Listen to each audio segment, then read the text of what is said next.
우리가 지난주까지 하나님에 대한 지식에 대해서 우리가 한 14주 정도 말씀 나눴습니다. 또 앞으로도 무궁무진한데 계속 하려고 그러니까 어떤 성도님들이 아니라 어떤 성도님이 목사님 좀 강해 설교를 좀 들었으면 좋겠습니다. 또 그런 이야기도 하셔요. 그래서 이제 하나님을 아는 지식하고 또 이제 예수님을 아는 지식에 대해서 좀 하려다가 여기서 좀 스탑을 하고 좀 쉬었다가 다음에 예수님을 아는 지식, 성령을 아는 지식에 대해서 다음 기회에 그렇게 좀 하도록 하겠습니다.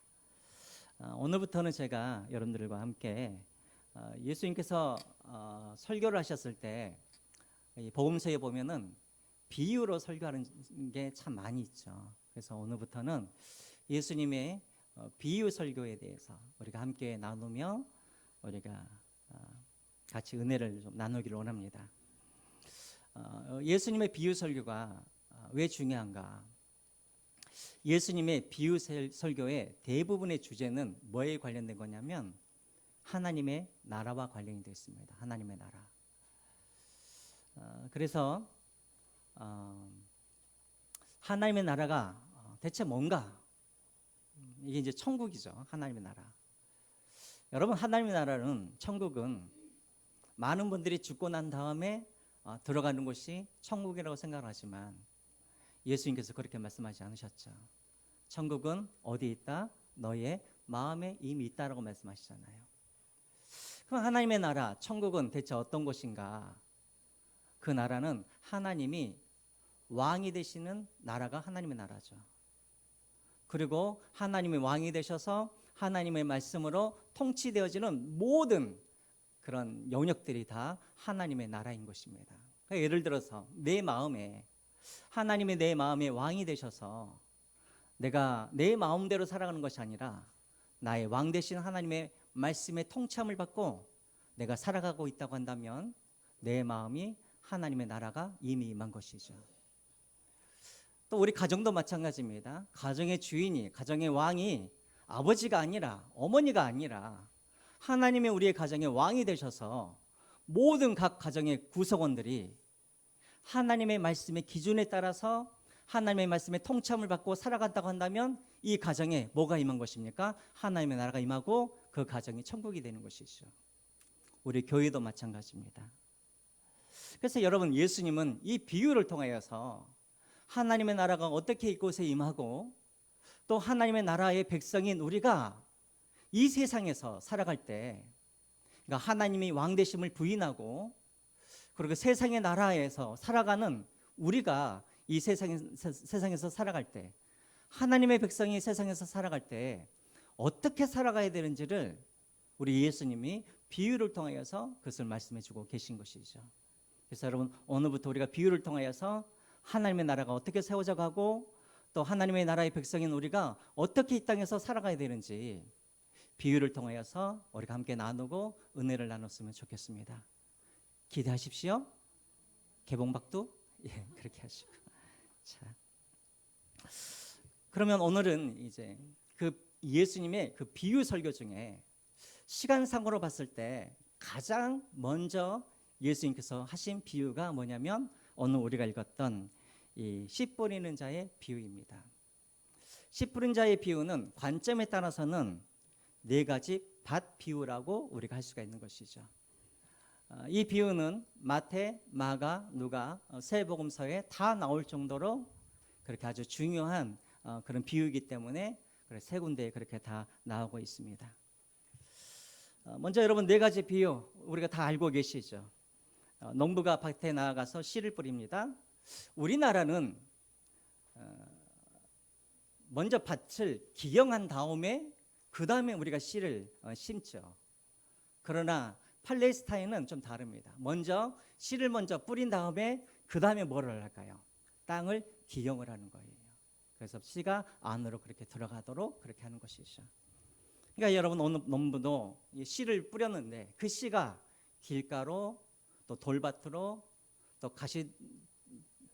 가시떨기가 있는 그런 가시밭으로 그리고 좋은 밭으로 그렇게 이제 떨어지면서 이제 예수님께서 이제 또 좋은 밭으로 떨어지는 그 내용을 가지고 예수님께서 오늘 말씀을 하십니다.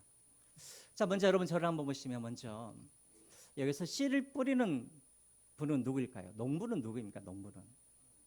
농부가 누구예요? 예수님, 하나님. 우리 요한복음 15장 1절 말씀 한번 볼까요? 나는 포도나무요, 내 아버지는 뭐라? 농부라. 그래서 먼저는 여러분 여기서 농부는 누구냐면 우리 하나님을 가리킵니다. 하나님을.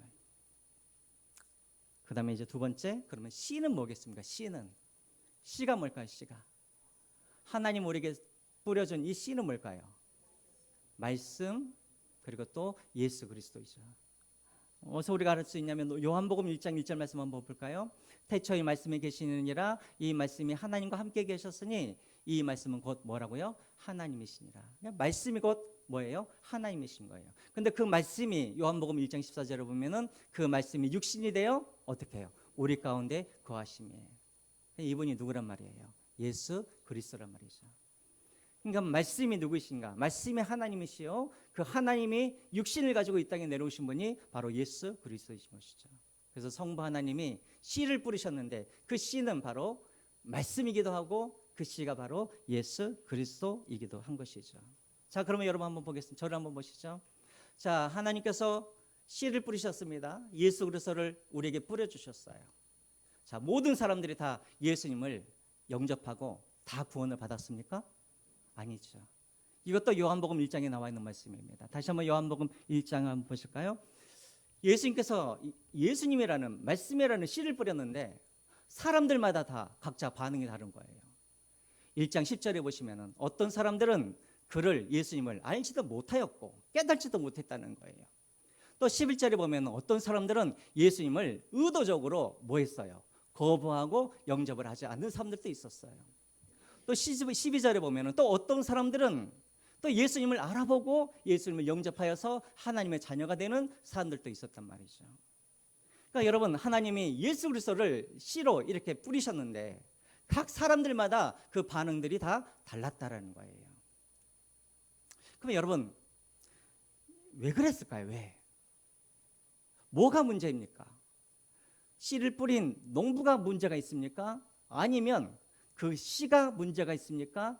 아니면 그 씨가 떨어진 그 밭에 문제가 있습니까? 뭐에 문제가 있는 거예요? 밭에 문제가 있는 것이죠. 다시 말하면 사람들의 마음에 문제가 있는 것이죠.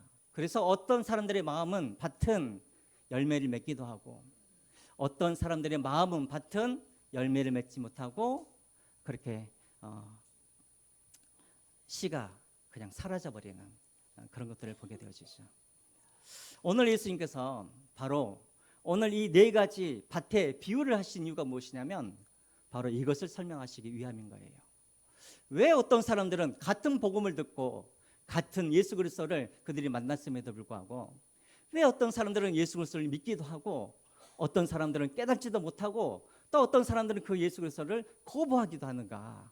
문제는 뭐냐면 밭이 문제라는 것입니다. 그래서 오늘은 예수님의 비유를 통하여서 그 밭에 대하여서 오늘 예수님께서 말씀하시는 부분이 오늘 본문의 내용입니다. 먼저 한번 보겠습니다. 첫 번째 밭은 어떤 밭이냐면 길가죠. 길가에 떨어져 있는 씨. 여러분, 여기서 말하는 이 길가는 원래부터 길이 아니라 원래는 이제 이 밭이 있었는데 농부들이 왔다 갔다 하면서 그 밭에 거기에 왔다 갔다 하면서 뭐가 생기는 거예요? 길이 생기는 것이죠. 근데 이 길은 사람들이 왔다 갔다 하니까 어떻게 하겠습니까? 단단하여져서 굳어졌겠죠. 그러니까 아무리 농부가 씨를 뿌려도 단단하여져서 굳어졌기 때문에 그 땅 안으로 들어갈 수 있을까요? 못 들어갈까요? 못 들어가는 거예요. 그래서 결국은 이 길가 위에 떨어진 이 씨는 누가 채가서 먹어버렸다 그래요? 새가 와서 그것을 채가서 먹어버렸다라고 예수님께서 말씀하시죠. 자, 그러면 먼저 길가에 떨어져 있는 이 씨는 무엇을 의미하고 있는가? 15절 한번 보시기 바랍니다. 15절. 말씀이 길가에 뿌려졌다는 것은 이들을 가리키니 곧 말씀을 들었을 때 사탄이 즉시 와서 그들에게 뿌려진 말씀을 빼앗는 것이요. 다시 말하면 아예 그 사람들의 마음이 단단하고 굳어져서 완고하여서 그 하나님의 말씀이 그리스도가 그 사람의 마음에 들어가지도 못하고 사단이 그 말씀을 아예 들어가지도 못하고 그 전에 빼앗아 가버렸다라는 거예요. 이것이 바로 길가의 그런 밭의 그런 비유인 것입니다. 여러분, 단단하고 완고한 사람들, 어떤 사람들이 있습니까? 모세가 애굽에 내려가서 바로에게 우리 백성들을 그렇게 내보내 달라고 그렇게 하나님의 말씀을 전해 줬을 때 바로의 마음이 어떻겠습니까? 완고하고 단단했죠. 그래서 전혀 10번이나 그렇게 기적을 베풀었고 하나님의 말씀을 전했음에도 불구하고 이 바로가 끝까지 그의 마음을 바꾸지 않았죠. 이게 바로 완고한 마음입니다.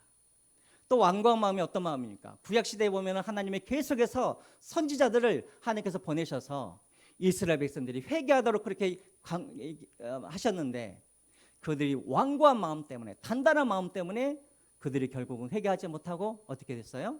이방 민족에게 망하게 되었죠.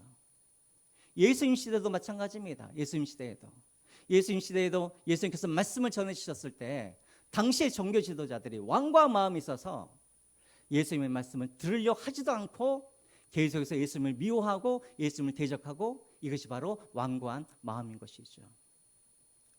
여러분, 이 완고한 마음은 교회 밖에 있는 사람들만 완고한 마음을 갖고 있는 것이 아니라 교회 안에 말씀을 듣고 있는 우리 중에도 이런 완고한 마음을 가지고 있는 사람들이 있죠.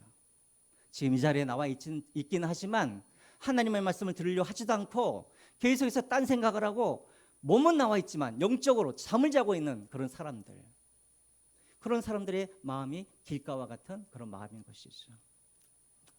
두 번째로는 돌밭과 같은 그런 마음이 있습니다. 돌밭과 같은 그런 마음. 돌밭은 무엇이냐면 위에는 흙이 좀 이렇게 뿌려져 있어서 흙처럼 보여지지만 그러나 그 밑에는 뭘로 가득 차 있어요? 돌로 그렇게 가득 차 있는 것이죠. 그래서 처음에 씨가 뿌려지면 그 씨가 흙 밑으로 내려갔다가 뿌리를 내려야 되는데 그 밑에 뭐가 있어서, 돌이 있어서 뿌리를 내리지 못하고 있다가 결국은 햇빛에 타서 죽어버리는 이 돌밭. 이 돌밭은 무엇을 의미하냐면 여러분 16절과 17절을 보시기 바랍니다. 마가복음 16절과 17절.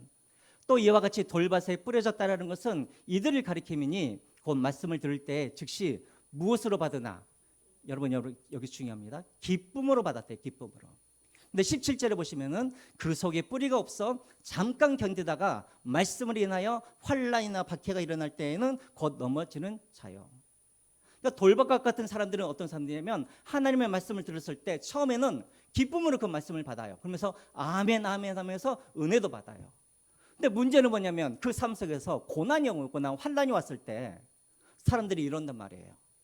야, 예수를 믿으면 행복하고 좋은 일만 생긴 줄 알았는데 아니 고난도 생기네 하면서 그 예수님의 그 말씀을 버려버리고 신앙을 버려버리는 사람들, 이 사람들이 바로 돌과 같은 마음을 가진 사람들의 특징인 것입니다. 세 번째는 어떤 마음이에요? 가시덤불로 가득한 그런 가시밭과 같은 그런 마음이죠. 여러분, 우리가 농사를 짓다 보면 여러분 씨가 뿌려지면 거기에 뿌리가 내리고 줄기가 자라면 여러분 거기에서 곡식만 자라는 것이 아니라 항상 그 옆에는 뭐가 함께 자라게 되어 있습니까? 잡초가 자라나죠. 가라지 같은 것들이 자라나죠. 팔레스타인은 뭐가 또 같이 자라나냐면 가시덤불이 자라날 때도 있다라는 거예요. 그 여러분 한번 생각해 보시죠. 가시덤불이 함께 자라나는데 그 안에서 곡식이 자라나다가 이 가시에 찔려서 영양분을 다 뺏기고 그러다가 이 씨가, 이 곡식이 결국은 죽게 되어지겠죠. 이것은 무엇을 상징하냐면 마가복음 4장 18절부터 19절까지 한번 보겠습니다. 어떤 이는 가시떨기에 뿌려진 자니 이들은 말씀을 듣기는 하되 세상의 염려와 재물의 유혹과 기타 욕심에 들어와 말씀을 막아 결실하지 못하게 되는 자요. 그러니까 이 사람들은 어떤 사람이냐면 줄기까지 낸 사람이에요.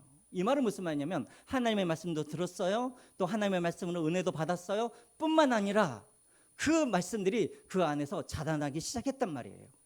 근데 어느 날 재물 때문에 하나님이냐 재물이냐 이 둘 중에 하나를 선택해야 할 때 그들은 하나님을 선택하지 못하고 재물을 선택하다가 결국은 그가 망한 사람들의 경우를 말하는 것이죠. 여러분 성경에 그런 사람들이 누가 나와 있습니까? 성경에 누구예요? 이런 가시밭과 같은 마음을 가진 사람, 부자 청년이죠. 부자 청년. 여러분 부자 청년을 한번 생각해 보세요. 부자 청년. 그는 예수님의 말씀을 들었어요. 그리고 예수님의 말씀을 듣고 그가 감명을 받았어요. 감명을 받았을 뿐만 아니라 그는 영생에 대한 사모한 마음도 들었어요. 그래서 심지어는 예수님을 따라가려고 결심도 했어요. 그런데 무엇이 걸림돌이 되었냐면, 뭐가 걸림돌이 됐어요? 자기의 많은 재물이 걸림돌이 된 거예요. 결국은 예수를 따라가지 않냐고 결국은 그가 예수님을 포기해버리죠. 아나니아와 삽비라도 마찬가지입니다. 우리는 아나니아와 삽비라를 우리는 되게 무시하지만, 여러분 이 사람들은 어떤 사람들이냐면 가난한 사람들을 위하여서, 하나님의 말씀을 듣고 순종하여서 가난한 사람들을 위하여서 자기가 가진 모든 재산들을 다 판 사람이에요. 근데 마지막에 갑자기 그 안에 욕심이 들어와가지고 결국은 성령님을 속이려고 하다가 아나니아와 삽비라가 죽게 되었죠. 그러니까 여러분 아나니아와 삽비라도 이미 은혜를 받은 사람들이고 이미 말씀이 그 안에서 자라나고 있는 상태였단 말이죠. 그러나 재물 때문에 결국은 예수님을 떠나버린 것, 이것이 바로 가시밭 경우입니다. 마지막으로 어떤 경우입니까? 우리 8절 한번 보시기 바랍니다. 마지막으로 좋은 밭, 옥토와 같은 밭이 나오죠. 우리 8절 같이 한번 읽어볼까요? 시작. 더러는 좋은 땅에 떨어짐에 자라 무성하여 결실하였으니 30배와 60배와 100배가 되었니라 하시고, 마지막으로는 좋은 땅에 심겨진 이 씨, 잘 뿌리가 내려지고 줄기가 나고 그리고 농부의 기대처럼 그렇게 결실을 맺은 이 좋은 땅, 이것은 무엇을 상징하냐면 하나님의 말씀을 듣고 들을 뿐만 아니라 그 말씀을 내 삶 속에서 실천함으로 그 하나님의 말씀이, 그 열매들이, 하나님의 약속들이 삶 속에서 그렇게 열매가 맺어지는 이런 마음을 이제 좋은 밭이라고 예수님께서 그렇게 말씀하시죠.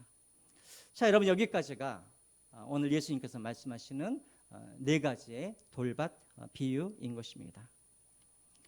자, 여러분 여기에서 이제 우리가 몇 가지 우리가 한번 좀 생각해 볼 필요가 있습니다. 먼저는 이 열매를 맺지 못하는 이 세 가지 밭, 이 세 가지 밭은 원래부터가 이것이 이제 좋은 밭은 아니었죠. 열매를 맺지 못하는 밭이었습니다. 근데 여러분 어떤 밭들은 마귀가, 어떤 밭들은 돌밭이기도 하고 어떤 밭들은 가시밭이기도 하고, 그러니까 다시 말하면 하나님의 말씀이 자라나지 못하도록 계속해서 방해하는 그런 무엇인가가 이들에게 있다라는 것이죠. 그러니까 원래부터 나쁜 땅이긴 하였지만 그러나 계속해서 말씀이 자라나지 못하도록 그 뒤에서 배후가 있었다라는 거예요. 그 배후가 누구일까요, 여러분? 그 배후가 누구일까요? 사단이죠, 사단. 우리가 그것을 어디에서 확인할 수 있냐면 먼저 마가복음 4장 15절 한번 보시겠습니다. 자, 한번 볼까요? 말씀이 길가에 뿌려졌다는 것을 이들을 가리키미니 곧 말씀을 들었을 때 누가, 사탄이 즉시 와서 그들에게 뿌려질 말씀을 빼앗아 가느니라. 또 사도행전 5장 3절을 보시기 바랍니다. 아나니아와 삽비라 이야기 아까 제가 했었죠. 그들의 마음 가운데 왜 욕심이 생기게 되어졌냐면 사도행전 5장 3절입니다. 베드로가 이르되 아나니아야 어찌하여 사탄이 네 마음에 가득하여 네가 성령을 속이고 땅값 얼마를 감추느냐. 아나니아와 삽비라의 그 마음속에도 돌밭으로 만들어낸 것이 누구였냐면, 누가 돌밭으로 만들어낸 거예요? 사단이 그렇게 했단 말이에요. 또 요한복음 13장 2절 말씀도 함께 보겠습니다. 마귀가 벌써 시몬의 아들 가롯의 유다의 어디에? 마음에 예수를 팔려고 하는 생각을 넣었더라. 누가 그 마음을 넣었다고요? 사단이 예수를 팔 마음을 사단이 그 안에 넣었단 말이에요. 그러니까 원래 우리의 마음은 좋은 밭이 아니었지만 그러나 그 밭에 자꾸만 하나님의 말씀이, 그럼에도 불구하고 말씀이 들어가서 자라나려고 할 때 계속해서 그 말씀들이 자라나지 못하도록 하는 것이 누구였냐면 사단이 계속해서 우리 안에 욕심을 넣기도 하고 우리에게 고난을 주어서 시험이 들기도 하고, 그래서 계속해서 우리 마음 가운데 말씀이 자라나도록 못하도록 하는 존재가 누구냐면 사단이라는 거, 사단이라는 거예요. 자, 여러분 이제 저를 한번 보겠습니다. 여러분 이것을 통해서 우리가 한 가지 알 수가 있는 것이 있죠. 사단이 가장 싫어하는 것이 무엇이냐면 하나님의 말씀이 우리 안에 떨어져서 이 말씀이 자라나는 것을 사단이 좋아한다, 싫어한다? 가장 싫어한다는 거예요. 여러분 이것을 잘 기억하십시오. 왜 그러면 사단이 하나님의 말씀이 우리 안에 떨어져서 이 말씀이 자라나는 것을 왜 사단이 가장 싫어하는가? 대체 이 말씀이 우리 안에 들어오면 어떤 일들이 일어나는가? 한번 여러분 마가복음 우리 한번 보겠습니다. 로마서 10장 17절 말씀. 그러므로 믿음은 들음에서 남이요 들음은 그리스도의 뭘로 말미암아?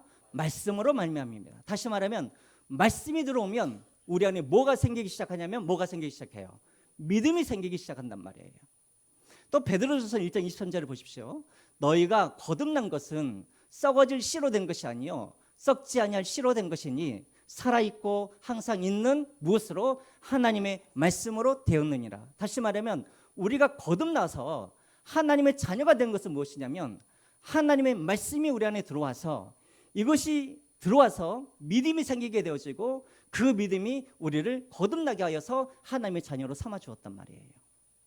그러니까 여러분 사단이 왜 하나님의 말씀이 우리 안에 들어오는 것을 가장 싫어하냐면 말씀이 우리 안에 들어오면 믿음이 생기고 말씀이 우리 안에 들어오면은 우리가 거듭나서 하나님의 자녀가 되기 때문에 사단이 그것을 싫어한단 말이에요. 그럼 이제 저를 한번 보세요. 우리가 거듭나서 하나님의 자녀가 되었다는 말은 그렇다면 거듭나기 전에는 우리는 누구의 자녀였단 말이에요? 누구의 자녀예요? 사단의 자녀인 거예요. 사단의 자녀. 그래서 요한복음에 나오잖아요. 너희의 아비는 누구예요? 사단이라고 나오잖아요. 사단이라고. 그러니까 여러분 우리가 거듭나기 전에는 우리는 어떤 사람이냐면 우리는 사단의 자녀들이었고 우리는 사단의 나라를 세워가는 그런 사단의 나라의 그런 백성이었단 말이에요. 근데 하나님의 말씀이 우리 안에 들어와서 우리가 믿음이 생기고 거듭나게 되어지면 사단의 나라의 백성이었던 우리가 누구로 바뀌는 거예요?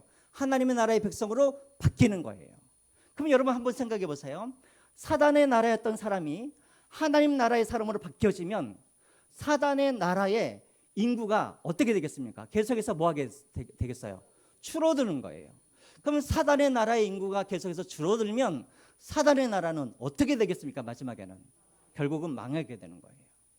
그러니까 여러분 하나님의 백성들이 거듭나서 하나님의 백성이 되어지고 그리고 하나님 나라가 세워지고 하나님의 나라가 확장되어진다는 말은 무슨 말이냐면 거꾸로 말하면 사단의 나라의 백성들이 줄어들고 사단의 나라가 어떻게 되어진다고요? 무너진다라는 거예요. 그러면 여러분 사단이 제일 싫어하는 것이 무엇이겠습니까? 내 나라가 무너지고 내 나라의 백성들이 하나님의 나라의 백성들로 바뀌어져 가는데 그 이유가 무엇이냐면 하나님의 말씀이 사람들의 마음에 들어와서 이것이 믿음이 되어지고 그리고 그 믿음으로 말미암아 사람들이 거듭났기 때문에 사단은 어떻게 해서든지 하나님의 말씀이 우리 안에 자라나지 못하도록 하나님의 말씀이 우리 안에 들어오지 못하도록 사단은 가장 강력한 수단으로 그것을 막는단 말이에요. 이해가 되십니까? 그러면 여러분들에게 질문합니다. 그러면 여러분 사단이 가장 힘을 발휘하여서 가장 영적인 싸움이 가장 치열하게 일어나는 전쟁터가 어디일까요? 제가 지금 말씀한 거 이해가 되십니까? 사단이 가장 힘을 발휘하여서 가장 치열하게 영적인 전쟁이 일어나는 전쟁터가 어디일까요? 어딜까요? 교회요? 하나님의 말씀이 들려지는 곳이 가장 치열한 전쟁터인 거예요. 그럼 여러분 지금 한번 생각해 보세요.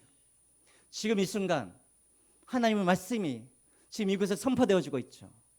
우리가 보기에는 지금 우리가 찬양도 하고 평안한 가운데 하나님의 말씀을 듣는 것 같지만 아니에요.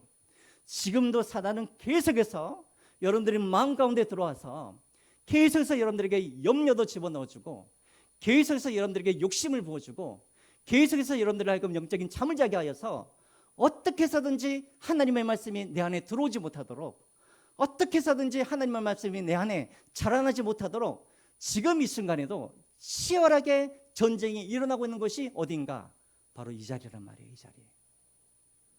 여러분 그래서 이 자리는 은혜의 자리이기도 하지만 사실은 이 자리는 가장 치열하게 영적인 전쟁이 일어나고 있는 순간이 바로 이 순간인 거예요.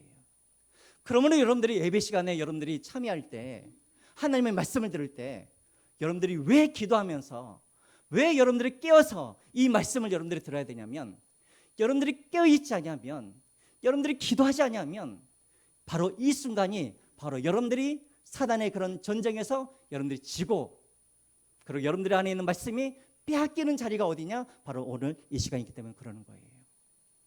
그러므로 여러분, 긴장하시면서 예배하십시오. 긴장하시면서 여러분들 설교하십시오. 설교하십시오? 아니요, 설교를 들으십시오. 그래서 여러분, 어떤 교회들은 예배 전에 20분 전에 꼭 오라고 하는 교회들이 있어요.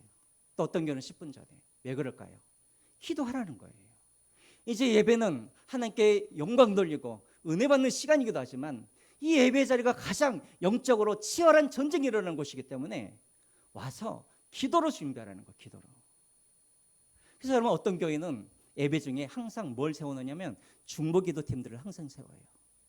그래서 특별히 목사님이 설교할 때 중보기도팀들이 그렇게 지하에서나 다른 곳에서 계속해서 기도하면서 사단이 역사하지 못하도록 그렇게 기도하는 그런 교회들도 있어요. 여러분, 우리도 마찬가지입니다. 우리도 예배 시작을 우리가 기도로, 찬양으로 이렇게 시작하는 이유가 무엇이냐면, 이 사단의 그런 영적인 그런 전쟁으로부터 우리가 우리의 마음을 지키기 위해서 우리가 지금 이렇게 찬양하고 기도함으로 예배를 그렇게 시작하는 거예요.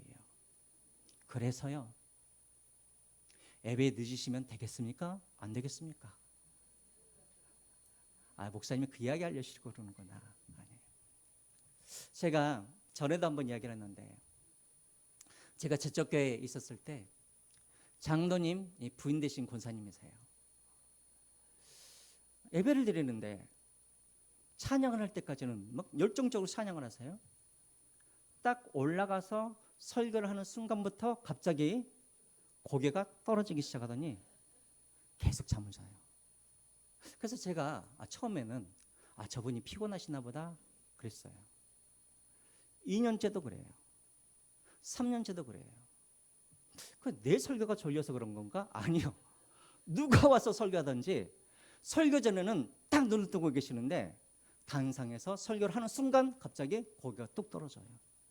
그리고 설교가 끝나면은 어떻게 될까요? 다시 깨서 그렇게 하셔요. 정말이에요. 제가 무슨 설교 시간에 제가 거짓말 하겠습니까? 8년을 그러셨어요. 8년을. 제가 그 교회 떠날 때까지. 그분은 어떤 마음이었을까요? 잠이 오면 그냥 자나 보다. 하나님을 하나님을 사랑하는 자에게 잠을 주신다 그랬는데 그냥 잠을 자는 것보다. 아니에요, 여러분.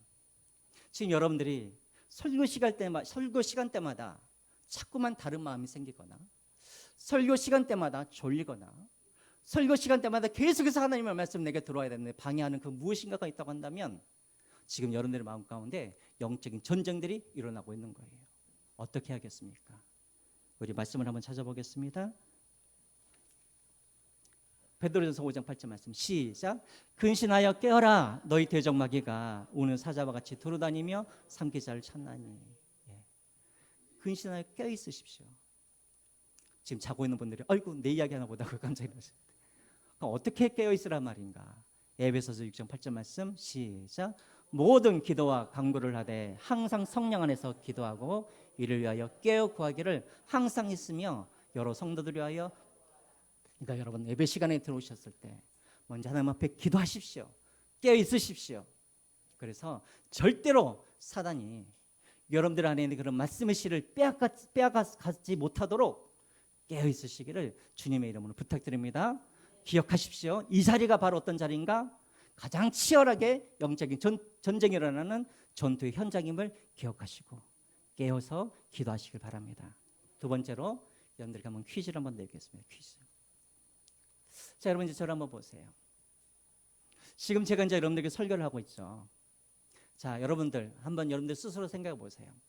여러분들은 지금 여러분들의 마음이 네 가지의 밭 중에 여러분들은 마음은 어떤 밭이라고 생각을 하세요? 어떤 밭? 속으로 생각하세요. 지금 여러분들은 이 말씀을 듣는 순간에 지금 여러분들이 지금 마음적으로 반응을 하고 있을 것 아니겠습니까? 그럼 여러분들이 지금 이 말씀을 듣고 여러분들이 지금 내 마음이 무슨 밭 같다라고 생각이 드십니까? 제가 왜 이야기를 하냐면 지금 여러분 제가 설교를 했을 때 여러분들이 내 밭이, 내 마음의 밭이 이거다 저거다라고 여러분들이 확인할 수 있는 밭은 딱 한 가지밖에 없는 거예요. 어떤 밭일까요? 다시 한번요. 제가 지금 설교를 하고 있죠. 여러분들 지금 마음에 지금 어떤 반응을 하고 있을 거예요. 자, 그럼 여러분들이 내 마음은 가시밭인가? 아니, 내 마음은 돌밭인가? 좋은 밭인가? 길가인가? 여러분들이 설교를 들었을 때 딱 하나만 확인할 수 있고 나머지 세 개는 지금 확인할 수가 없어요. 어떤 밭만 딱 하나 확인할 수 있을까요? 좋은 밭? 다시 한번 생각해 보세요. 어떤 밭? 가시떨기? 좋은 밭?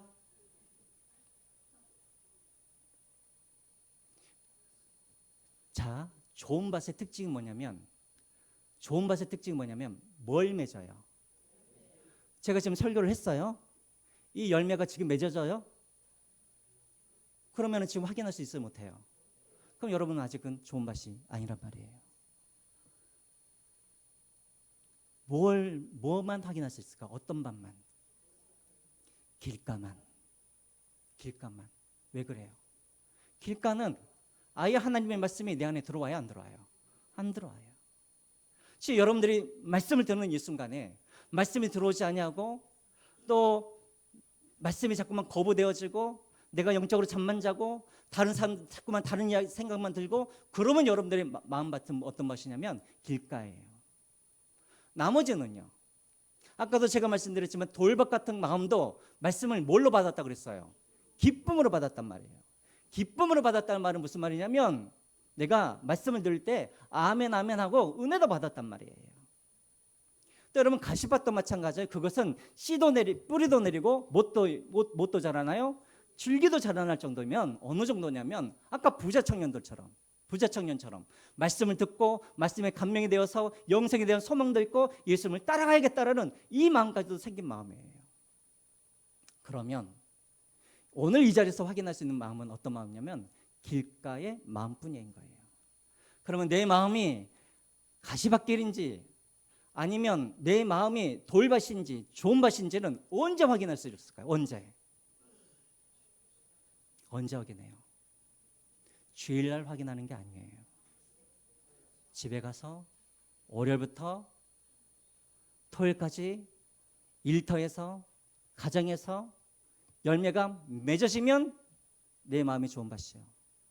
내가 일터에서 내가 살아가다가 예수 믿으면 정말 이렇게 무슨 모든 일들이 제가 형통할 줄 알았는데 잘 되던 계약이 깨져버렸거나 예수 믿어도 아무 소용이 없네. 그러면은 내 마음이 돌밭인 거예요. 또 주중에 갑자기 재물이 있는데 이 재물을 얻기 위해서 하나님을 속여야 돼요. 그냥 하나님이 한번 봐주시겠지 하면서 말씀을 포기하고 그 재물을 내가 취해버리면 그 마음은 가시밭인 거예요. 내 마음이 좋은 밭인지는 언제 하냐면 열매를 맺었을 때예요. 그래서 여러분 우리는 제가 왜 이 말씀을 드리냐면 우리가 착각하면 안 된다는 거예요. 우리가 교회에 와가지고 우리가 은혜 받고 우리가 교회에 와서 정말 이 말씀이 맞는 말이다 하면서 막 눈물을 흘리고 그리고 정말 이 말씀이 오늘 내게 주신 말씀이네 하면서 내가 막 마음이 막 뜨거워져서 그러면 우리는 스스로가 지금 내 마음이 좋은 밭이라고 생각을 해요. 아니에요. 좋은 밭의 기준은 뭐냐면 반드시 뭘 맺어야 되는 거예요? 열매 맺어야 되는 거예요. 집에 가셔가지고 사랑하라고 했는데 도저히 내 자녀를 내가 사랑하지 못하고 또 용서하지 못하겠다. 그러면은 내 마음은 이미 좋은 밭이 아니라 뭐예요? 가시밭이거나 아니면 돌밭인 거예요. 이해가 되십니까? 그래서 여러분 오늘 이 시간은 내가 확인할 수가 없는 거예요. 저는 우리 사랑하는 성도님들이 오늘 말씀을 들을 뿐만 아니라 이 들은 말씀을 삶 속에서 그들이 실천되어져서 그래서 정말 하나님 앞에 열매 맺는 그런 좋은 밭이 되어지시기를 주님의 이름으로 부탁드립니다. 마지막으로 세 번째 좀 시간이 갔지만 말씀드리겠습니다. 여러분 그러면 이제 결론적으로 보면 이 농부는 농사를 잘 짓는 농부예요? 잘 못 짓는 농부예요? 한번 생각을 해보세요. 지금 씨를 뿌렸어요. 그럼 좋은 농부가 같으면은 좋은 땅에다가 씨를 뿌려가지고 이 씨를 뿌린 만큼 열매를 맺는 것이 지혜로 농부잖아요. 맞아요, 틀려요? 근데 이 농부는 지금 길가에도 뿌리고 돌밭에도 뿌리고 또 가시밭에도 뿌리고 다 뿌리는 거예요. 그래서 씨가 낭비가 돼버린 거예요. 씨를 4개를 뿌렸는데 3개의 씨는 다 죽어버리고 씨는 하나의 씨만 좋은 밭에 떨어져가지고 열매를 맺어요. 그럼 여러분, 이 농부는 지금 성공한 농부예요? 아니면 실패한 농부예요? 하나님이 하셨다고 그러니까 실패라고 하기는 좀 그렇지만 이 농부는 낭비하고 있는 것 같잖아요. 허비하는 것 같잖아요. 여러분, 저는 농사를 한 번도 안 져봤어요. 전 농사를 한 번도 안 져봤지만 저는 상식적으로 길가에다가 씨를 뿌리면 되겠다 안 되겠다 정도는 저는 알아요. 또 여러분, 저는 농사를 짓지 않았지만 만약에 올 한 해 내가 몰라가지고 내가 가시밭에다가 내가 뿌렸거나 내가 돌밭에다 뿌려가지고 그래서 열매가 없으면 여기는 안에 돌이 있구나, 여기는 가시가 있구나, 여기서 열매가 자라니까 다음 해부터는 저는 어디에다가 뿌릴 것 같아요? 좋은 밭에만 뿌리겠죠. 근데 이 농부는 한 해가 지나도 똑같이 또 뿌려서 길가에도 떨어지게 하고 또 돌밭에도 떨어지게 하고 또 좋은 밭에도 떨어지게 하고 그렇단 말이에요. 왜 이렇게 낭비를 해요? 왜 낭비를 해요? 그럼 여러분, 아까 제가 말씀드렸죠. 이 농부는 하나님이라고 제가 말씀드렸죠. 이 씨는 예수 그리스도라고 말씀드렸죠. 그럼 제가 하나님이라고 한다면 저는 예수 그리스도라는 이 씨를 아무한테나 그냥 주는 것이 아니라 저 같으면 이 말씀을 내가 이 예수 그리스도를 보냈을 때 그 예수 그리스도를 받아들이고 예수 그리스도의 제자가 되어서 정말 이 세상의 복음만을 위하여서 열심히 헌신할 사람에게만 제가 이 복음을 줄 것 같아요. 근데 우리 하나님은 이 예수 그리스도를 완악한 마음을 있는 자들에게도 예수 그리스도를 보내주시고 이 예수 그리스도를 정말 자격이 없는 사람들에게도 계속해서 예수 그리스도를 보내주신단 말이에요. 한두 해가 아니에요. 우리가 구약의 역사를 보면은 선지자들이 계속해서 주의 말씀들을 전할 때 백성들이 들으려고 하지 않았지만 하나님은 계속해서 선지자를 보내가지고 하나님의 말씀을 전했단 말이에요. 또 마찬가지예요. 왜 그랬을까요? 왜 그렇게 낭비를 해요? 왜 낭비를 해요? 혹시나 해서. 뭘 기대하면서? 이 밭이 좋은 밭이 될 것을 기대하면서 또 언젠가는 이 밭에서 열매 맺기를 기대하면서 계속해서 하나님은 낭비 같지만 계속해서 그렇게 씨를 뿌리는 것이죠. 제가 왜 이 말씀을 드리냐면 저를 한번 보세요.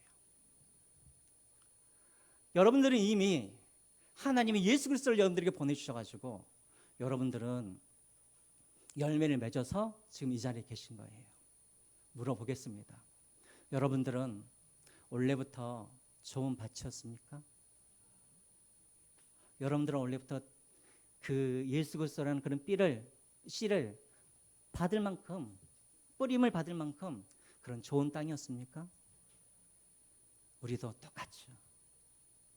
우리 중에 어떤 사람들은 길가처럼 단단하고 완고하고 처음 예수 그리스도가 말씀을 내게 주셨을 때 무슨 예수가 어디 있냐고, 무슨 약한 사람들만 예수를 믿는 거라고, 또 심지어는 예수를 믿는 사람들을 핍박하는 사람들도 있었었죠. 또 어른 중에 어떤 사람들은 돈에 약해가지고 늘 돈 앞에서 넘어지는 우리의 모습들이 있었었어요. 또 어떤 사람들은 늘 복을 얻기 위해서 예수 믿다가 예수 믿어도 좋은 게 하나도 없네 하면서 그렇게 예수를 포기해버리는 그런 사람들이 있었었죠. 그런 사람들이 누구였냐면 우리였단 말이에요.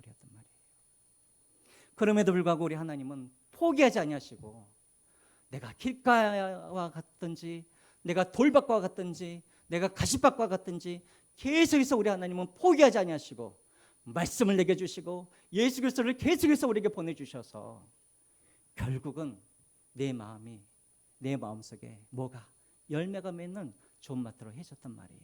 그러면 여러분 이제 저를 다시 한번 보십시오. 그러면 내가 그 열매를 맺을 수 있도록 내가 좋은 밭이 된 것은 내가 잘 되어서 내가 나 스스로의 밭을 잘 기경해서 되었을까요? 아니면 하나님이 나라는 밭을 기경해서 그랬을까요? 누가 그랬어요? 여러분, 밭이 스스로 좋은 밭이 될 수 있어요, 못해요?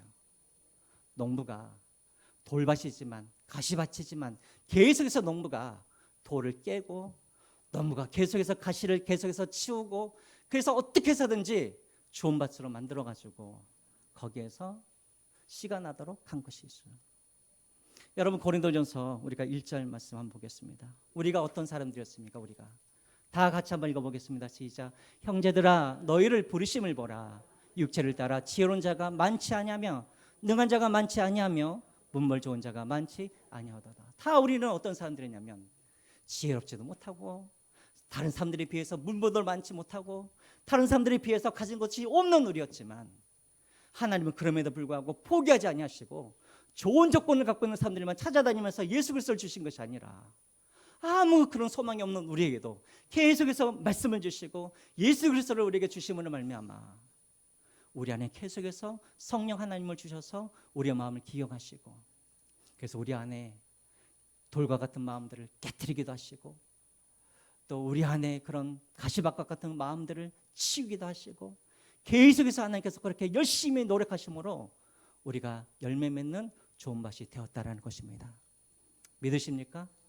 그러므로 여러분 우리가 예수 그리스도를 믿는 것은 나의 노력이 하나도 없는 것입니다. 모든 것이 다 누구의 은혜예요? 하나님의 은혜예요. 씨를 뿌리시는 이도 하나님이시요 그리고 내 마음을 계속해서 완고하지만 돌과 같은 나의 마음을 포기하지 아니하시고 계속해서 깨뜨리시고 부수시고 그래서 열매 맺도록 하시는 분도 누구세요? 예수 그리스도인 거예요. 그럼 여러분 우리가 우리 구원을 자랑할 것이 없죠. 늘 하나님의 은혜인 것이죠. 여기서 마지막으로 결론적으로 한번 말씀드리겠습니다. 근데 우리도 어쩔 때 이럴 때가 있죠. 저 사람은 아무리 복음 전해도 저 사람은 믿을 사람이 안 돼. 저 사람은 완고하고 절대로 변하지 않을 거예요. 내 자녀들도 보죠. 옛날에는 예수 잘 믿었는데 이제는 아주 막 게임에 미쳐가지고 말씀을 들으려고 하지도 않아요. 그럼 우리 가운데 소망이 사라지죠. 그러나 우리도 옛날에 그런 사람이었단 말이에요. 그러나 우리 하나님은 그런 사람들도 포기하지 않냐고 계속해서 하나님은 소망을 두시고 그들에게 말씀을 하신단 말이에요. 우리가 전도할 때 보면은 자꾸만 선택하면서 전도하는 분들이 많아요. 저 사람은 예수님을 믿을 것 같은 사람, 저 사람은 예수를 안 믿을 것 같은 사람.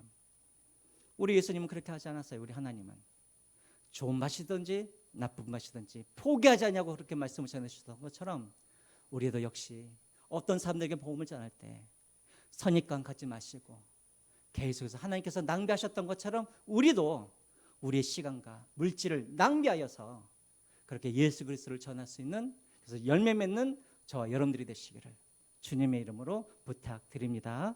우리 찬양하시면서 준비하신 예물 하나님 앞에 드리겠습니다.